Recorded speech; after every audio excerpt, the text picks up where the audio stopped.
So, why did Jesus attended to the invitation of the leader? Sabi po doon ulit sa Matthew 9:18, he bowed down before him and come to Jesus. Yung leader po, yung tatay ng daughter, he showed humility and submission to Jesus. That's why Jesus accepted his invitation na pumunta doon sa bahay nila at buhayin muli yung kanyang anak. So the reason why the Lord did not allow a one-time, big-time activation and anointing is because chances are great for us to forget how to humble ourselves and how to submit ourselves to the Lord. Amen? Nakakalimutan po natin kung sino yung nagbigay.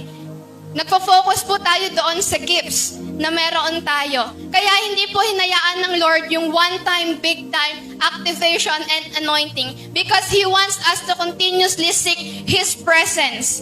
And He wants us not to forget Him and He wants us to call upon Him. Wag po natin kakalimutan kung sino yung nagbibigay. Kasi minsan po ganun tayo na kapag nasa atin na yung gift, nakakalimutan na natin kung sino yung giver.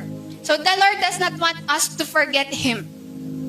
So if we forget how to humble ourselves and how to submit, we will also stop growing. We will stop growing. Sabi nga po, in humility and submission, we will grow in anointing. In humility and submission, we will continuously grow whatever thus the Lord has entrusted us. We will continuously grow our talents, our abilities, our gifts in all humility and submission. Sabi nga po, we will grow with the anointing of Jesus and not with the suffering.